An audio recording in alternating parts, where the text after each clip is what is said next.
thank you so much for joining us here in our Uber Villa. It's the first time that Uber Advertising is in Cannes, and it's a really great pleasure to see all of you here. So when Rob reached out to us and asked us, hey, can we do something together about brand safety? It's for Uber an obvious choice to say yes, right? Uber is a lot about brand safety. It's a lot about safety in general. Just think about when you go and order a car, when you go into a car, when you get out of a car, right? You want to feel safe. And so safe is a really, really important topic for us. Similarly, if you think about Uber Eats, safety is also a very, very important component of the value that we deliver to our eaters and our consumers. And therefore, safety is kind of part of the DNA of Uber. We actually have also on the executive leadership level people who really, really go deep into safety, because again, it really goes through all what we do at Uber. And so brand safety now is definitely also a very, very important topic for us if you think about Uber advertising. You may have seen that we've launched video last week, so we now offer video capabilities across our services. So if you're, let's say, on Uber Eats and you're an advertiser, whether you're an endemic advertiser, whether you're a non-endemic advertiser, you can now launch video ads. Similarly, on the right side, we have the Rider app, where we now will enable to show an Uber or an Eats for a video ad in a car. And here the idea is really that a consumer is typically 20 minutes in a car, and 20 minutes where a person is kind of relaxed, like hopefully you are here in this kind of little oasis in the villa. And so 20 minutes where an advertiser can engage with a consumer.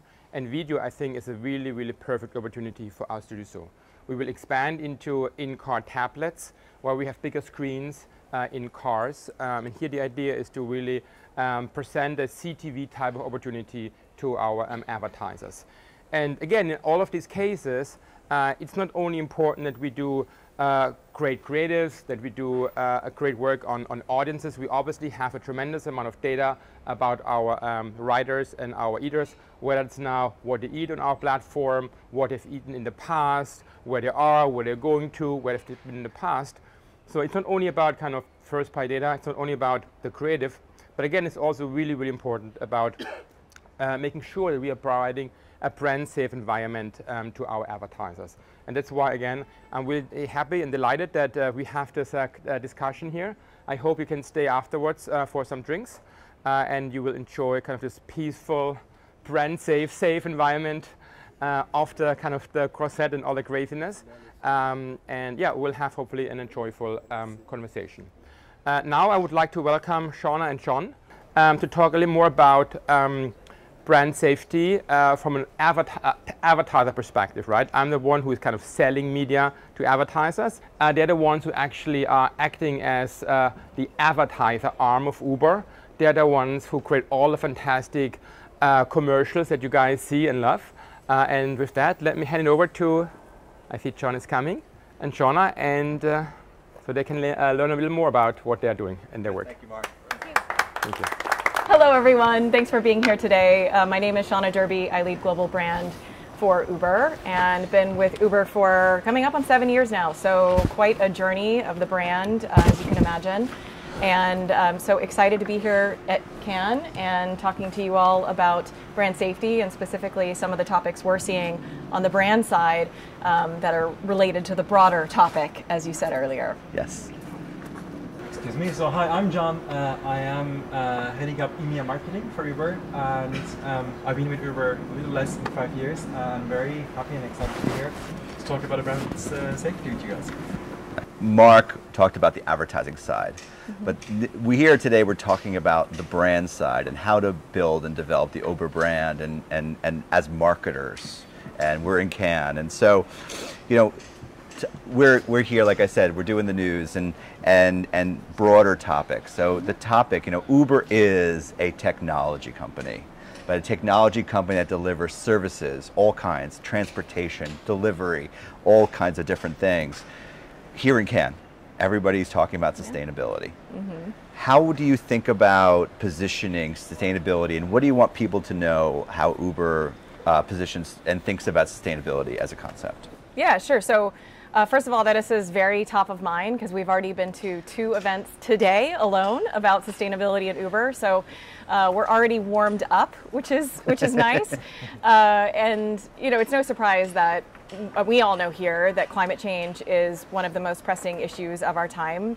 And so there's a lot to do. And increasingly what we're seeing is that consumers are demanding action. The cities that we operate in are demanding action. And so for us, when we think about Uber and sustainability, it's really about, it's a critical piece of our business. It's something that we must do, we must act on. And so that's the perspective that we're taking. So on that front, we have some really ambitious goals. We have, on our mobility side, we have an aim of being zero emissions by 2030 in North America and here in Europe, and then globally by 2040. And then we just announced on our delivery side some new commitments, and that is to eliminate all unnecessary plastic waste from our deliveries by 2030, and then to have all Uber Eats deliveries be zero emissions by 2040. 2040, yeah. So some big goals. We have some really big goals, and so there, as you can imagine, we have big goals. 2030 is not that far away, and it's even sooner in some of the cities here in Europe. And so we have been making some progress with actions with sustainability. And one of the things that we're here talking about this year is we lacked a consistent way of talking about it and sharing it with the world. And so over the last 6 months or so, we've been on a 6-month-long sprint to develop a global sustainability narrative, a way for us to talk about, a way for us to unify our message and our look and feel, so we can start building some momentum behind making sustainability a core part of the Uber brand. Great. John? Yeah, and I think, like as Shauna said as well, as a brand we are, I think Uber is known for, we've made getting a ride very effortless, or getting your food very effortless, and we want to ensure that the way that people are making help us do the commitments should also be effortless. So we do not want consumers to have any high effort to be able to convert to greener options, or we do not want the people who are earning on our platform to make compromises because they want to go more sustainable. So as Uber, we're always thinking about how can we bring that Uber magic also to the way that we can go green. Therefore, like, we will talk about all the initiatives that we're taking as Uber to make sustainability also very easy to reach. Yeah, so obviously top level goals, and congratulations, for starting, and obviously we'll be watching. It's a global brand, everybody's got their eyes on. Think about this from 2 perspectives. We're going to talk first about, now we've got these goals, we've got these initiatives, they're important to us as marketers. How are we communicating these initiatives and how we want them handled within the industry, with our media partners, with our agencies, with our publisher partners? How are we taking these initiatives and communicating them when we're offering, this is how we want to advertise, this is, how are we talking about that? Yeah, so I'll talk about how we're doing it in the countries, and then Shauna, please chime in on how we're doing it globally. In the countries where we basically, the rubber hits the road, right, where we give the brief to our creative partners or to our media partners, we, first and foremost, we always ensure that whatever piece of communication that needs to come out of it is backed up by concrete acts. So that's our number one rule. And if we don't feel comfortable about the substance that we're committing, then we simply just don't do that. Because we are very careful that in the industry there has been quite some negative attention around the greenwashing, and we're talking to our consumers, and consumers have become more and more critical of advertising because of the risk of the greenwashing that's been done in the industry over the years. So the number one principle is to be very careful on our side in our briefs that we're not greenwashing.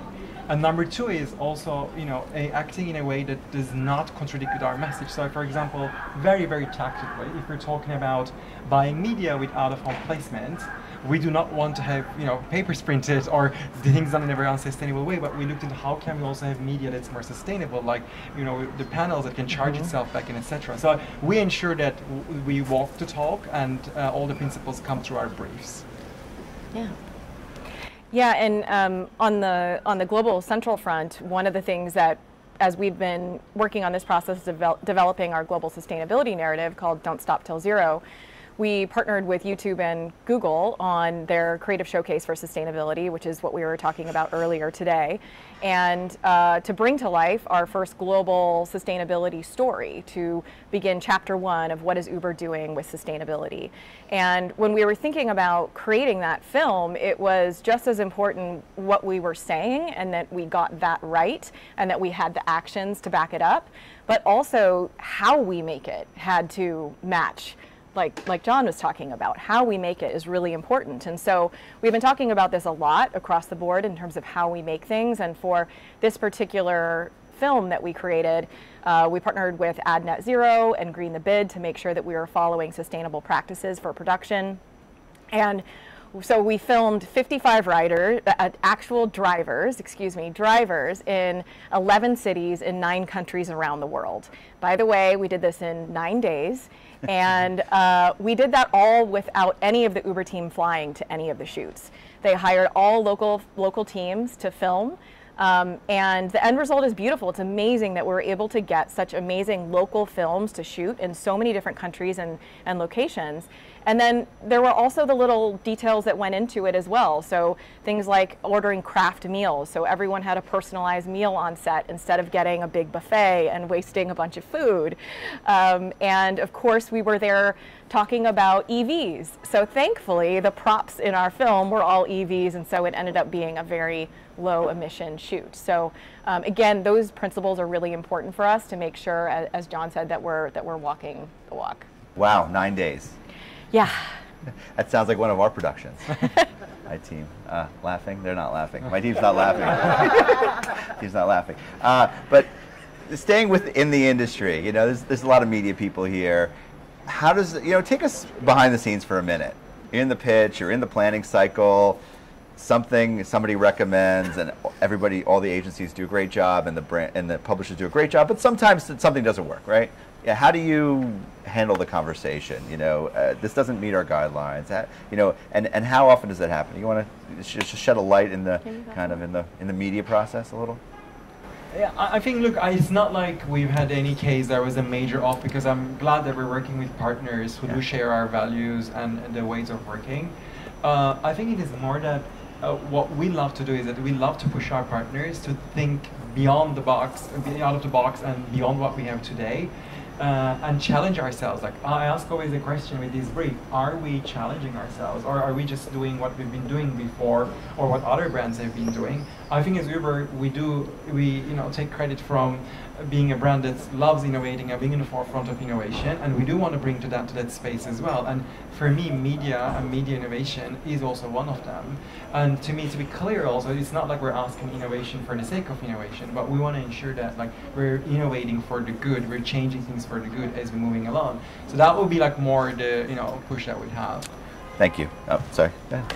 Yeah, I was just going to add that I think for us, we're so early on this journey of telling our sustainability story that we still have so much to learn. And even when we were looking at this YouTube and Google partnership, we were asking ourselves internally, should we be doing this? Are we ready? Can we really credibly, authentically join this conversation? And so that's a piece of it that I think we're always thinking about, is when is the right time to join the conversation, and in what ways can we join the conversation in the most authentic way that not only demonstrates what we're doing, but I think as we evolve and continue to communicate in this space, what's the so what for who we're serving? Why does that matter for drivers? Why does that matter for consumers? Why does that matter to merchants? So, thinking through all those factors to make sure that we're really intentional in what we do for sustainability in particular, which does tend to be, we have to show up in the right way, is a really critical thing for us. Yeah. So much of this conversation so far has been about within the industry, B2B, but as we think about brand safety and digital safety, we think that the conversation needs to extend to the customer and the consumer. And Uber is a consumer-facing brand. I mean, lots of people use it and touch it. So talk about the same conversation, sustainability, but explaining it to people. So talk about how you explain it to people, when you explain it to people, and how that narrative happens, please. I think concretely speaking about the campaigns we're running in Europe especially, We try to ensure that we are not using jargons or complicated explanations, which is difficult for people to grasp. For one reason, we do want people to know what we're doing, and two, we're like, I mean, obviously, like many brands, we're also doing certain researches before we're launching our work. And whenever we're facing consumers with options that goes a bit more technical, a bit more difficult, people start to get like, okay, this sounds difficult. Are you hiding something behind it, or is it a bit itchy? Or like, you know, they got used to it. So therefore, we try to be careful that the way we are. I mean, we are a very direct brand. On like, we like to say things as they are. So we try to also ensure that we're communicating to consumers as it is, as things are. And I think we're getting a lot of great reactions. The second thing is, we do acknowledge our shortcomings, and I do think that we take a very humble tone, and I think that's very important. I don't think that any brand, especially in the spaces that we're playing, has it all sorted out and done. Everybody is learning, and we do take people along this journey that we're learning together on how to go and become more sustainable. I think as long as like we're clear in our communication, the tone, and the reality, the truth, consumers do like it. I think we're getting just the perfect amount of wind to keep us naturally cool. So somebody must like the sustainability conversation. Anyway, sorry. Go ahead. You know, the only thing I'd add is something that we, in the other conversation we had earlier about sustainability, we were talking about, which is driving choice of sustainable offerings. And the idea that a lot of times today there's trade-offs that consumers have to make, in particular around choosing greener options. And so our job, our responsibility as a brand is to remove those trade-offs and to make it as effortless, as you said earlier, possible to choose sustainable alternatives, and to make sure that we're, especially when we're trying to communicate our greener offerings to consumers, really focusing on not that it's green, but that it's a great product that serves their need in that moment of time. And by the way, if it can also be green, that's great too, which is why one of the things that we're really excited about is the price parity that we have between UberX and Uber Green. You know, so when we think about Uber Green, that is a hybrid or fully electric option that is available in over 140 cities around the world. And that is the same price as our flagship product, UberX. And so that's a no-brainer. That's an easy way for someone to make a small difference on their ride. And by the way, we're really excited because pretty soon you'll be able to see the emissions that you're saving through those rides in the Uber app. That's something we just announced a couple weeks ago at our first global sustainability product event. So things like that, where we want to make it easy. We don't want to focus too much on harping on the environmental message when it's not appropriate, you know, and really create great products that deliver against the right needs. Awesome, thank you. We may have time for a question, if there's a question out there. With Uber entering the advertising market and sitting on a huge amount of data. So I have two questions about it. So what are the perspectives in terms of using the data to target the people into the journey with Uber cars or Uber transport or whatever? I think that's a Mark question. Yeah. So once again, the data sharing, right? We are not sharing data. We are just not sharing data. We may enable advertisers to activate, right, our data on our properties. That's what we do, but that's where the journey ends, so to speak. When it comes now to the topic of the data usage for ourselves, right, as a media seller, the first point for me is there are two things to consider. The first one is whatever we do, we make sure we actually increase the user experience on the rider side as well as on the either sides. So for example, what we have done is we have run tests to show that if you run an ad in the rider app, people actually take more Ubers and not less Ubers. We see that engagement rates with the ads who are so highly relevant are 3% and north. They look at the ads for about 90 seconds, sometimes even more. Keep in mind, someone is in a car for 20 minutes. Right? So it's a very, very different kind of situation compared to someone is on a social platform where the attention span maybe is a few seconds. Now, if a user, for whatever reason, does not want to see the personal content, the user can always opt out. And then obviously we then honor the opt-out. and then we would not show personal advertisement to that consumer.